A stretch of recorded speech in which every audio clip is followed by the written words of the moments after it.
Welcome to Hustle and Flow with Heather Hubbard, episode number 38.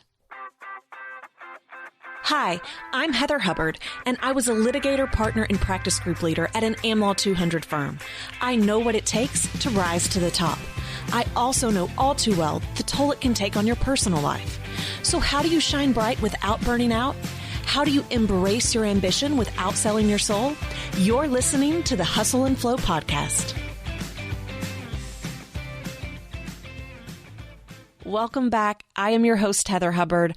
I am so excited to share this week's episode with you, and I realize I probably say that a lot, but this one is really good, and it's something that I've never done before.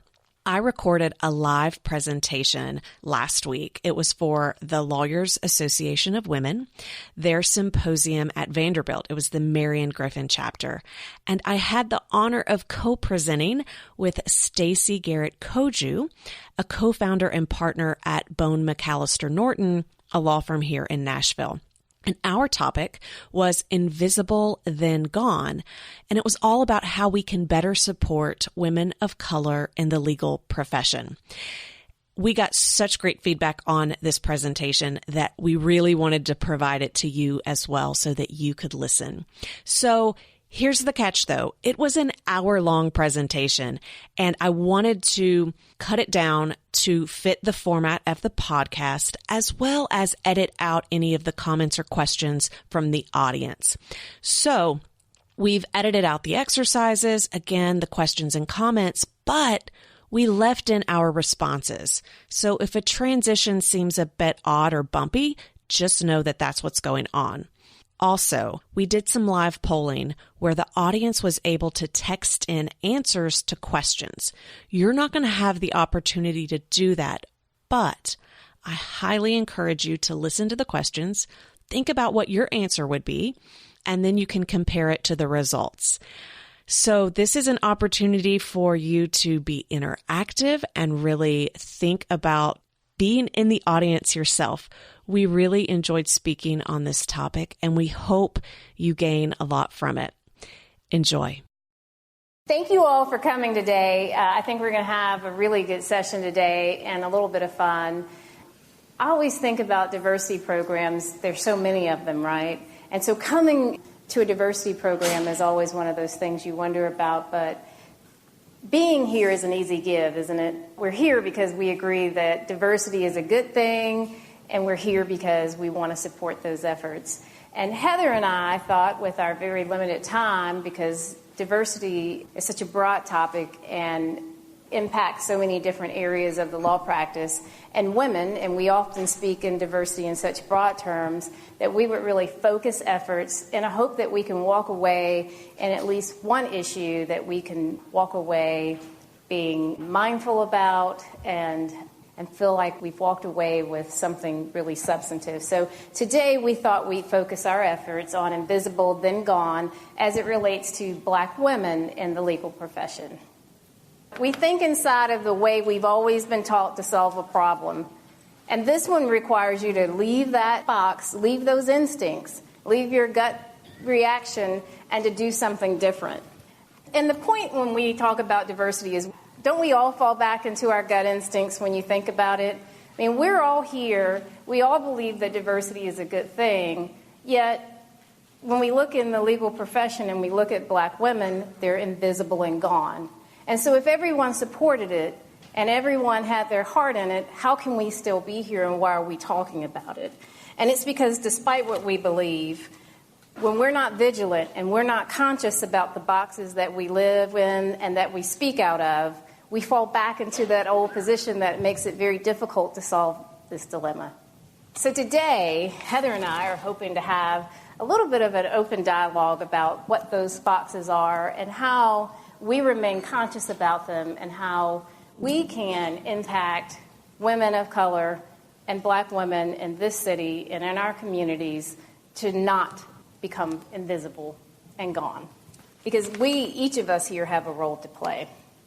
I think one of the assumptions that, and then I want to follow up as we go, one of the assumptions that most people have when they go into a diversity seminar is that you already know about diversity. We already believe it, we already support it. and that I'm always mindful. I'm always mindful that diversity is important, and then I fall back into, but if that were the case, and we're always mindful, how was it so difficult to solve that problem? And it's because we think inside of our boxes and we're not always mindful. So next, we're going to talk a little bit about the baselines and the numbers. You may already know this stuff, but it's always worth reviewing. And I speak a lot about this, so you may have seen me do a presentation on this. You may have heard me do it on my podcast. So I'm going to keep it really brief, but I want to make sure that we cover it.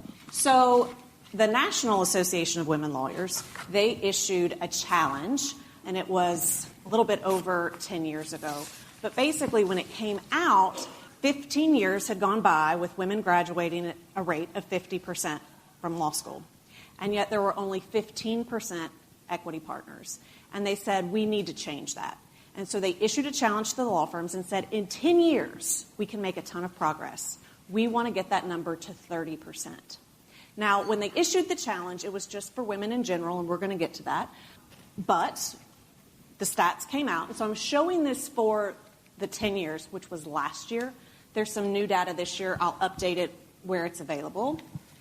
Okay, so in gold, we're going to have 2006, and in the maroon red is 2016. So for equity partners, women, we went from 16% to 18% in a decade. For non-equity, we went from 26% to 28%. Again, not much difference. I will tell you for 2017, equity is now 19% and non-equity is 30%. Keep in mind that these are firms that are self-reporting. And every single year that the challenge has come out, fewer and fewer firms report. And you can only assume that they're not reporting if their numbers don't look good. So this is probably skewed a little bit high. Of counsel, we went from 28% to 34%, which could be a good sign. I have a bit of concern that we are institutionalizing some implicit bias and sexism with of counsel and staff attorneys. If that's what you want, that's great. If that's not what you want, but that's just the law firm's way of saying, well, you can be here in those roles, that's a problem. Associates, 45% to 44%. So it actually went down one. I will tell you it's now at 47. But those numbers go up and down about every year, about 2 points. So basically, nothing has shifted in a decade. And then staff attorney, in 2006, they didn't really have that role. That technically should be a 0, but I couldn't make that happen on my chart. And it's 54% women. So as you can see, there are more women than men in those staff attorney roles. But again, this was just for women in general. So the next thing we do is we say, okay, well, let's just look at diversity. All right, so what does diversity in the law look like? And by the way, there's a lot of stats on women, and there's a lot of stats on diversity and minorities, and that's it. So when you have women of color, they fall within both, and yet we hardly track any of that. All right, so law school. Now, this is from L.A.W. This is L.A.W. data nationally. We have 50% of women graduating law school, 27% minorities. Associates, 45% are women, which doesn't even make sense, right? If you're graduating at a rate of 50%, you would think at least the associate number would be 50%. And at minorities, it's only 22%. So right out of the gates, we're immediately dealing with something. And then if we look at partners, we have a huge drop. So only 21% of partners are women, and that stat's even worse for minorities. They go down to 8%. White women represent 88% of female equity partners. And this is part of why we want to have this discussion today. We talk about women, and we talk about these issues, but when 88% of the partners, when we're talking about women, are white women, well, that's a problem. In the same way that we can look at the numbers and say, well, why are the men surpassing us? Well, why are white women surpassing women of color? And if we want men to step up to the plate, because our numbers are low, then we all have to step up to the plate and say, well, why are the numbers so low for women of color? So Invisible Then Gone, it really started with the ABA Commission on Women.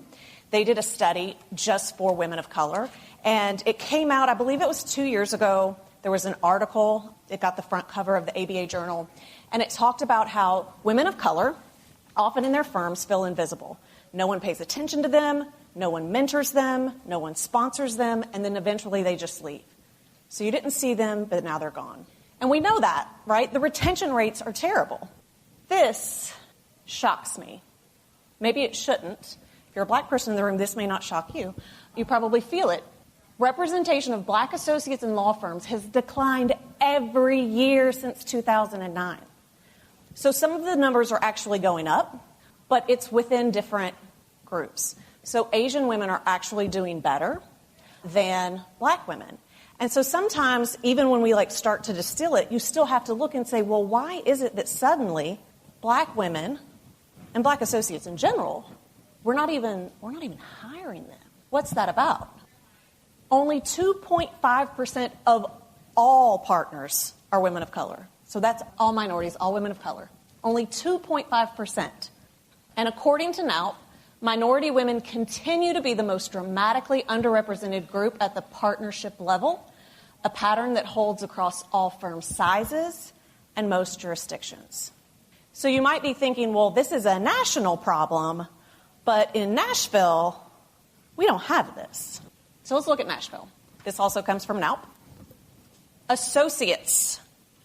Now, L.A.W., again, this is not every firm is going to report to L.A.W., but for those that do, 40% of law firms in Nashville have no women of color. 40%. Another 40% have less than 10% women of color associates. And 20% have 10% or more. Okay, so how do you think the partners fare? 75% of our law firms in Nashville do not have a partner that is a woman of color. And of those that do, not a single firm has more than 2%. So we're actually below the national average. So we have to take responsibility for that. We have to own up to that. We have to have a conversation about it. So that's what we're going to do. Part of what Stacey and I want to do today is have a conversation. And we're going to get uncomfortable. I think Stacey's going to get uncomfortable. I know I'm going to get uncomfortable. So we're going to ask you to get uncomfortable as well. But we're going to do it in as safe a way as possible. It's going to all be through anonymous polling. Okay, so here's how this is going to work. The only way we're going to get accurate results, we have to be honest. This is going to be part of the uncomfortableness. Here's the thing, though. You don't even have to tell your partner, the person sitting next to you, what you're writing down. But I think sometimes we tend to lie to ourselves. So that's who I want you to be honest with. I want you to be honest with yourself so that we can keep track of this. Now, a lot of the polls are going to be open to everyone in the room. Some of the polls will tell you when. We're going to ask certain people not to participate. But like I said, we'll give you a heads up when we get there. So let's get started. So this is our first one. Do you flinch or get uncomfortable when you hear the word diversity? You just text A for yes and B for no. Okay. Yeah. Thank you for the people that said yes. We're only going to have an open and frank conversation if we're all honest. So 10% said yes, they get a little uncomfortable, and 90% said no. Okay, and so this question is clearly not for the black women in the room, but you'll get your fun. Do you get exasperated on whether to call colleagues African American, black, person of color, etc.? Text A for yes or B for no. Question? You don't get to answer either. I'm not being mindful. I'm not being mindful. If you're black, don't answer the question. 42% yes, 58% no. Do you consider yourself to be a champion or ally of black women in the legal industry? A for yes, B for no, C for maybe. And black women are excluded. And black men.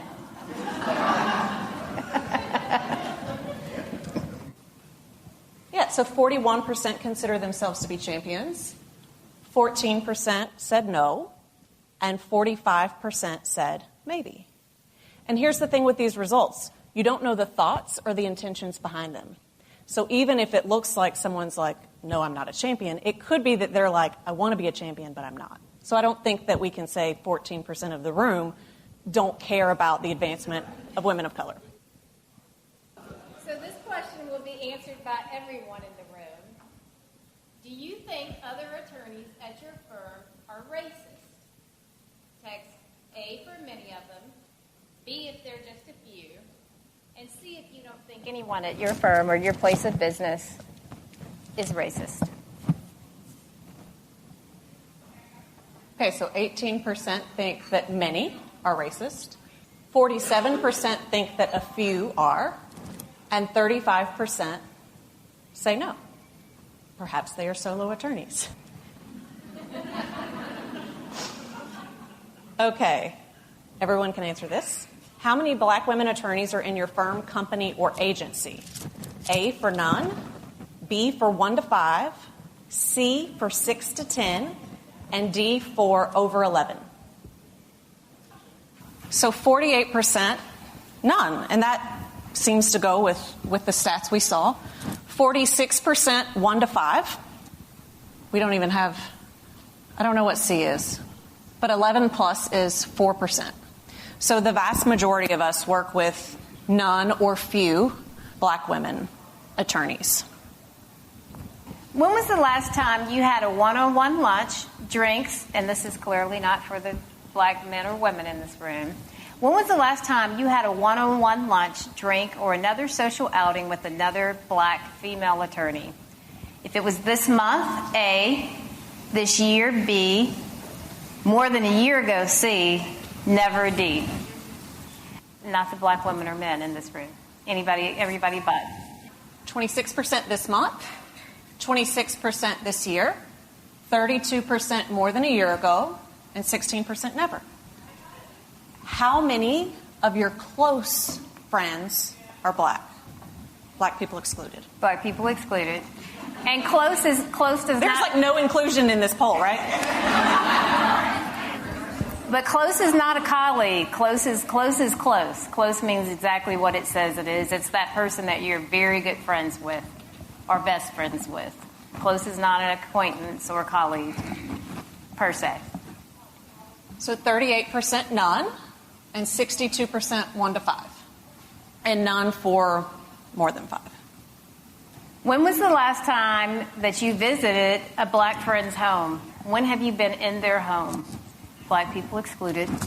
This month, A. This year, B. More than a year ago, C. Or never, D. Mm-hmm. So this month, 2%. This year, 26%. More than a year ago, 60%. And never, 12%. How many black people live in your neighborhood?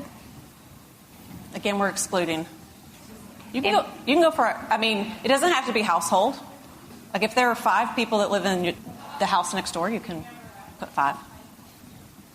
So 18% none, 28% 1 to 5, 12% 6 to 10, and 42% 11 or more. Now the next question is only if you attend church. And we'll also exclude on this one. So none is A, 1 to 5 is B, 6 to 10 is C, and 11 plus is D. Yes. Yes. So is it a family or? You can do total. Okay, so 12% none, 1 to 5, 24%, 6 to 10, 38%, and 11 plus, 26%. And I think this is the last question. How many black children attend your child's school? This only applies if you have children, obviously, that are in school. And again, we'll exclude. So no one had none. 10% had 1 to 5. Is that 2 or 4? Probably 2 or more. 6 to 10, and then 86% 11 plus. It was not the last question. This is the last question. You want to tee it up, Stacey? Sure. When was the last time you were the only white person in a room of at least 10 people? So obviously this is for white people. A is this month, B is this year, C is more than a year ago, and D is never. Okay, so 18% this month, 18% this year, 42% more than a year ago, and 22% never. So part of why we took you through those exercises, I'm sure it's obvious, but it's so easy for us. And by the way, I include myself. So I'm not here to preach. I'm here to say I too am part of the problem. Who's familiar with Brian Stevenson? Yeah. Okay. If you don't know Brian Stevenson, you definitely want to go buy his book called Just Mercy. It is amazing. He does a really, really good work. But he talks about this concept of proximity. And he says, in our current world, it is really easy to support causes. We can change and update our profile pic on Facebook, right? Like we'll have a banner where support the cause. We might donate money. We might, let's say, have a food drive and we bring food in. And it makes us feel good. And our intention is good, right? We want to help. But few of us are actually spending time with the people that we say we want to help. And it's generally not because we're trying to say, I don't care. But the problem is when you're not sitting next to someone, when you're not having conversations with someone, when you don't understand their day-to-day life, it's hard to have a true understanding as to where they come from, what their struggles are. And it's also difficult to have true empathy. Just a brief example, I'm from a really small town in Kentucky, and it's easy for a lot of people there to say racist comments or to make homophobic comments because they don't have a single friend that's gay or black. If they did, it would probably be a lot harder for them because you can't stereotype. You can put a face to it, right? So that's why we talked about that today. We absolutely, I know in this room, want to champion women of color. We want to champion all lawyers of color. But hopefully you can see that we're probably not proximate enough to truly be making a difference. We support it in theory, but we're not necessarily doing something on a day-to-day basis to make sure that there's a change, to make sure that there is a shift. And so hopefully we can all agree that we have work to do, all of us. Again, Brian Stevenson says it's easier to care and advocate from afar. It's uncomfortable when we're proximate. But when we're proximate, we become more empathetic and have a better understanding. And then we're more likely to take action. Okay, so we were going to brainstorm how can we start getting more proximate. But what I want to leave you with is I would love for you to take this home. Maybe you can work on it with your family at the dinner table. Maybe this is a topic for discussion at your law firm or just for yourself. How can you begin to be more proximate with people of color, especially in the legal industry, on a more regular basis? But so we want to take a closer look at our role. Okay. So talking about comfortable, let's get uncomfortable for a little while. We talked about proximity. We've talked and we've looked at the poll and we've talked and we realized, and I think what I took away from that is that many of you are surrounded by diversity, but it's not really a fabric that's interwoven into your lives. It's not a daily thing, just as she said. So we're surrounded, but we're really not. And I come back to my question. I think that most people are well-intentioned. And if we're well-intentioned beings, why are women of color so underrepresented in our firms, in our agencies, and in our companies? Is it because they're racists that are sitting there? Or is it because of well-intentioned people? But coming back to if we're well-intentioned people, I'll stick on if we're well-intentioned people, then why are the 27% why are they not represented at the 2% level of equity partnership? And I think the answer is because I want to go back to the box we make, that we often go to comfortable places. And diversity, what does diversity mean anyway? It means being different, right? So when we go to comfortable places, we don't go to different places. And when we don't go to different places, it makes it very hard for us to understand diversity and how diversity affects our lives and affects other people and why it's important and why we find black women leaving the legal profession and why they're invisible. Diversity is just hard. It's a hard thing to accomplish because we have to uproot long-standing biases. And we have to discern what diversity means. It means different things to different people. It may mean something different to her than it does to me, than it does to you. So diversity has a different meaning. And we also have to overcome fear, and we have to we like our comfortable places. It's hard to go into uncomfortable places. One of the most impactful ways that we can embrace different is by eliminating microaggressions. Who knows what a microaggression is? One person? More people know what microaggressions are. Come on, who knows what microaggressions are? So a few of us. I submit to you that microaggressions are one of the most egregious ways that we fail diversity in the legal profession. It's the one way we let our colleagues down and we hurt them. And in doing so, we create walls of division and separation. Microaggressions are very powerful. So I wanted to spend a little bit of time talking about microaggressions because I think when we become mindful of the boxes we live in and really commit ourselves, not just our hearts, but our heads to diversity, we become conscious of our own microaggressions. And I would also submit to you, I know that I commit microaggressions. All of us commit microaggressions. We all do it. And when we begin to become conscious of what we're doing and how it hurts people, we can really impact the inclusion of black women in law firms. And to go even further, I think microaggressions are one reason that black women become uncomfortable in the legal profession and they begin to find other avenues than the legal profession. But to be specific, microaggressions are everyday verbal, nonverbal, and environmental slights, snubs, and insults, whether intentional or unintentional, which communicate hostile, derogatory, or negative messages to target people based solely on their marginalized group. Who can give me an example of one? Meeting with a bunch of other attorneys in a group and a senior attorney saying to a woman of color, specifically a black woman, are you planning on wearing your hair like that to court tomorrow? That's a very good one. Many of you who know me know that I love to wear my hair natural. Natural is my favorite thing. I can't begin to tell you that I've been told.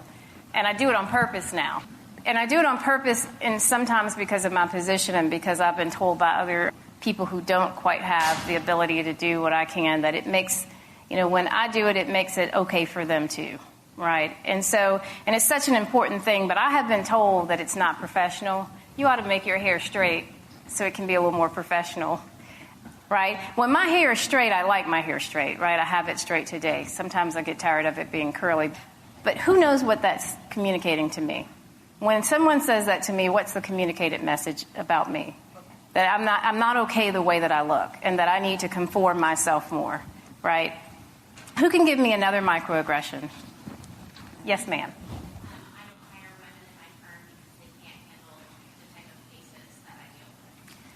Now, that's not going to be a microaggression because that's pretty in your face. and one of the things that I'm going to say, and yes, that is an offensive thing. But part of what I'm saying, part of my point here is there are subtle things that are said that make people feel uncomfortable among other people and that cause people, that make it hard for us to have conversations and they make it hard for us to work together and it makes the workplace difficult. Let's talk about one that I commit, that I've become conscious of as I've felt, as I've begun to do these things and I realized that I committed it and then I realized what I was saying to people. I often used to say, that is so ghetto. That is so ghetto. Do you know what that says to someone who might have come from a lower income family? That you're not really valuable and that the things about you aren't really worthy. And or I might be typecasting someone, right? So if I say, I'm just pick on Ann. If I say to Ann, what you have on, that's so ghetto. What am I really saying to her about her value, right? And maybe I didn't know that she came from a lower income home. That so ghetto is one of the worst microaggressions that we do. I have to say, I have corrected so many people on that and they get offended, right? I say that about anybody and I communicate, but when you say it about a person of color, it's the assumption that underlies it, right? That it's amazing to me that you can speak so well, that you speak the King's English because we have that bias, that hidden bias, and it's communicated broadly, right? It's an insult that makes it's a slight insult that's not really on the surface, and I don't think people really see it, but it is one of the most egregious offenses you can say to a person of color. Because it should be obvious that we speak articulately. Ew, what are you eating? Yes, I love that. And for the interest of time, I'm going to go through some of my favorite ones, right? They tend to be subtle, unintentional, ambiguous. And here's some of my favorite ones.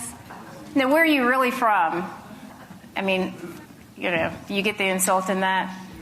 Courtney, I never really see you as a black girl. And she's like, open your eyes. I mean, you cannot. So some of a microaggression can be invalidating a person, right? You can't invalidate that I'm black as I stand before you. So, of course, you see me as black. So, like, what are you? And the funny thing about that is, like, human. You don't speak Spanish, right? My husband is, my last name is clearly, my husband is from Nepal. And I can't begin to tell you how people speak slowly to him, or they assume he speaks Spanish because they think he's Mexican. And and he's like, I don't speak Mexican. I don't understand. I mean, Spanish. Sorry. That was part of my next thing, is I was thinking, so what do you guys speak in Japan? Asian? I don't speak Mexican. You don't act like a normal black person. I've gotten that before, right? I mean, I think this one is horrible. You smell like rice. The limited representation of my race in your classroom does not make me the voice of all black people. I think a lot of black women in this room would say we often get made to be the voice of all black people. We are not. In the interest of time, we will skip through this. Hopefully, we're not going to do the poll. But basically, hopefully, you can all agree that you've probably committed a microaggression. I know I have. Stacy and I were talking about this. We were coming up with our own examples. Sometimes it comes out of our mouths and we immediately know that's not appropriate. I shouldn't have said that. But it's just so unintentional and you don't mean anything by it. So we were just hoping that you would see that most of us have. But I do want to move on to, have you witnessed a microaggression recently and didn't say anything? This happened to me 3 days ago. I didn't say anything. I wanted to. I was trying to build up the courage, and then it moved right along. So we were going to talk about when you get it wrong, how to deal with it if you catch yourself or someone wants to give you feedback. But I think that that's probably not the biggest issue in the room. But I'll just put these points up real quick. We all make mistakes. When you're ashamed or embarrassed, don't let that keep you from engaging in the conversation. Don't withdraw. That's the easier thing to do. You're not learning if you're not uncomfortable. It's okay to ask questions. Have a mindful dialogue. Be present. Listen to learn, not to respond. Suspend judgment against the other person and yourself if you're beating yourself up. And do not argue, get defensive, or invalidate. Just listen. And then offer gratitude. If someone ever points something out to you, even if you are embarrassed and you don't want to say anything, you may not even agree. Thank you for bringing that up. Okay, so I think we should spend our last few minutes, very few, on how to interrupt microaggressions, because this is something that we can do in the legal industry on a regular basis. And I just want to, for a second, slow back down to say the reason that we're focusing on microaggressions is because I really believe they're such a forceful part of the reason that black women feel less than included in law firms. And I think when you leave here and you really begin to think about the small, subtle insults that happen, because I come back to, I think most of us are well-intentioned people. We intend to be inclusive. We're here because we support diversity. But we also still think inside of our boxes. We forget sometimes to come out of our boxes and listen and be mindful. And when we're not constantly aware of the fact that no one can help but be within their box, but they can be conscious that one exists around them, and they can be conscious about how they then choose to interact with other people and what they do to stop. And one of the things that we can do to be the most impactful in this area is to interrupt microaggressions when you hear them. But there's a way to do it, and I do believe change happens. Change, all of us can change. Even I can stop or become conscious of saying things that I shouldn't say. And now I, most of the time attempt to be conscious. When you hear one, it's an opportunity for you to pause and reflect, right? Because probably most of us have said a microaggression or even the same microaggression once we become conscious of it, right? Once I became conscious of the problem with That's So Ghetto, I became very conscious about it. Inquire about perception. Ask the other person who said it, For instance, if it was me, why do you say that's so ghetto? What do you mean when you say that? But don't do it in an accusatory way, right? The way you can help another person see their microaggressions. Heather, why do you say that's so ghetto? Paraphrase and reflect, right? Why do you say that's so ghetto? That's interesting. Why do you say that Stacy's so articulate? Provide an alternate way. I can appreciate, when you say Stacy's so articulate, she may take that as what she's, there's a surprise that she speaks English. She did graduate from law school. Maybe you might consider how she perceives that. She might perceive that as saying that you suspect or expect her to, perform less. I'm a perfectionist and I know I'm good, but what you're communicating to me is you expect me to perform subpar, right? And so I now know that that's your expectation of me. And so you don't want her to think that because I don't think you believe that. And redirect. Maybe you might say, that was an incredible speech you delivered. I really got something personal out of it that benefited me. Or it inspired me. That's a better way than saying you're so articulate. And try to avoid sarcasm, avoid winning a point, but instead educate and focus on the common and not the person. And more than anything, practice forgiveness and letting go. More than anything, that's what we have to do. We wanted to have a few key takeaways. It's so hard to, in a short session, get into things really in depth, but one of it is each of us, as sensitive as we can be, can and do exhibit intolerance. We have to strive to overcome our predispositions. Remember, you're in a box. Every day, everything you do is a box. You have to overcome it, or at least become cognizant of it. And like with anything, continual learning is critical because the world changes and we change. We have to perpetually adapt. And for me, I think part of it is, we were talking about what our key takeaways would be. For me, it's that we often say, when we talk about diversity, we're talking to the wrong people because, of course, we all know the issues and we all support it. But we're actually all a part of it. And so I think when we can at least have some awareness that we have to be the change we want to see, we can't always point the finger and say, well, it's them. It's them. Again, from a white woman's perspective, if we want men to help us out, we have to be willing to do the same thing for our sisters of color in the bar. Hopefully more than just the legal association, but as a whole. So I think that there's a lot of work that we can all do, and I think Stacy and I both have hope that it can be done.